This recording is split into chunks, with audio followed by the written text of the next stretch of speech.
Mesdames et messieurs, bienvenue dans cette nouvelle vidéo. Aujourd'hui, nous allons parler d'un secret bien gardé entre les divinités hindoues, les doshas et les gunas, et les maisons. Je vais essayer d'éclaircir un petit peu tout cela, de voir tous les liens qui existent entre les maisons, les divinités, les gunas et les doshas dans cette vidéo. C'est parti.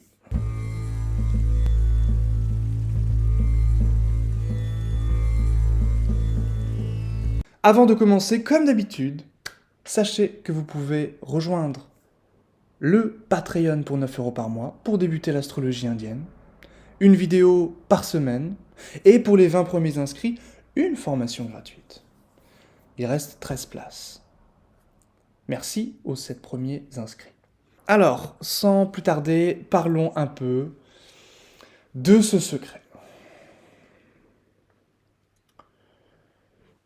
Les maisons 1, 4, 7, 10, qui sont considérées comme des maisons angulaires, des maisons Kendra, en sanskrit, vont donner les choses. Ce sont des maisons de manifestation. Ça veut dire quoi? Ça veut dire que si vous avez Mercure en maison 4, dans une sous-période de Mercure, des choses vont se produire, c'est-à-dire que Mercure, ce que régit Mercure, va venir dans l'existence du natif. Autrement dit, un Mercure maître de 2 en 4, par exemple pour un ascendant Taureau, donc en 4 en Lion, un Mercure en Lion pour un ascendant Taureau, va être favorable pour l'argent. Voilà, tout simplement. Ça va être intéressant. Les maisons angulaires vont donner. Pourquoi les maisons angulaires vont donner? Parce que elles sont, par analogie, reliées aux signes cardinaux, qui sont des signes d'action, qui sont des signes d'impulsion. Ce qui impulse, ce qui crée, c'est donc la création. C'est donc la polarité créative de l'essence suprême. C'est donc Brahma. On peut le relier à l'élément du feu, ici. Et effectivement, la maison, le premier signe, maison 1, en bélier, l'individu, je crée par moi-même. En 5, le lion, je crée à travers mon enfant. Et maison 9, Sagittaire, je crée à travers Dieu. Je m'exprime à travers Dieu, je m'exprime à travers mon enfant, j'exprime ma propre individualité, maison 1. Évidemment, l'élément du feu est relié au guna rajas. Ici, cette impulsion, cette idée de s'enflammer, cette idée de création. Et au dosha, ici, pitta.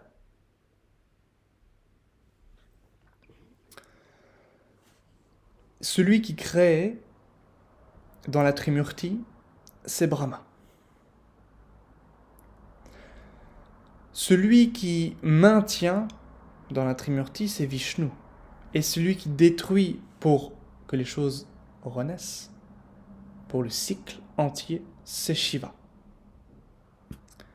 Les maisons 2, 5, 8 et 11, c'est-à-dire les signes fixes, 2 taureaux, 5 lions, 8 scorpions, 11 verseaux, sont des signes fixes. Ce sont des signes qui, paradoxalement, maintiennent l'ordre. Même le scorpion. Pourquoi maintiennent-ils l'ordre? Ils maintiennent l'ordre du dharma, l'ordre du monde.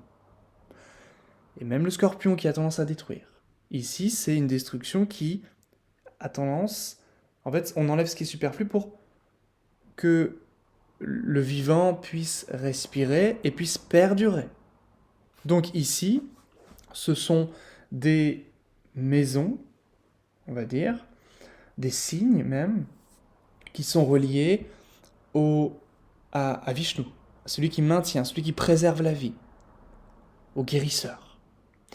Et ce sont donc le dosha ici, Kapha, celui qui maintient les choses. Et le guna, ici, sattva, c'est-à-dire on préserve.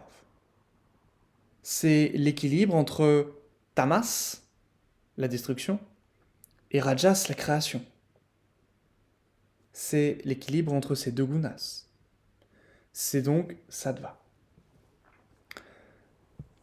Enfin, nous avons le troisième, donc la maison 3, la maison 6, la maison 9 et la maison 12, qui sont en réalité les signes mutables, par analogie, c'est-à-dire la 3 Gémeaux, la 6 Vierge, la 9 Sagittaire, la 12 Poisson. Eh bien, ces signes s'adaptent. C'est l'adaptabilité qui prévaut. Et pourquoi s'adaptent-ils ? Eh bien, justement, on meurt à soi pour s'adapter à l'autre, ici.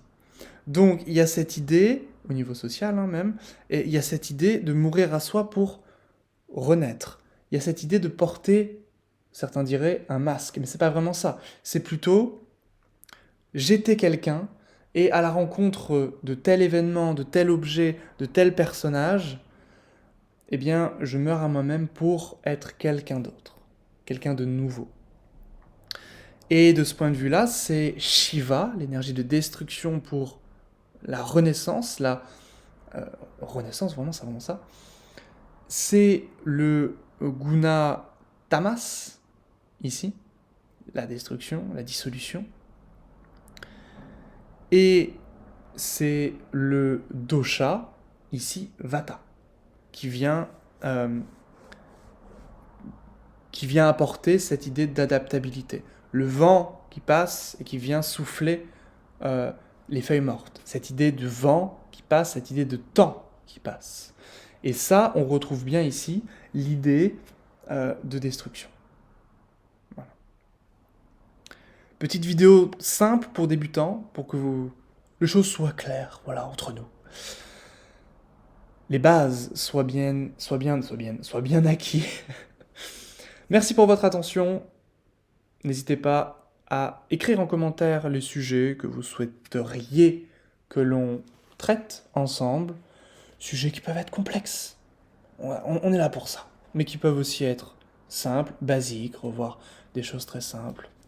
Une petite vidéo sur les transits peut-être. Voilà, je sais que beaucoup d'entre vous aiment les transits ou aimeraient en tout cas avoir quelques informations sur les transits. Dites-moi ça en commentaire si ça vous intéresse et si vous voulez aller plus loin. Le Patreon est à votre disposition pour 9 € par mois, avec une formation offerte pour les 20 premiers inscrits. Bye bye.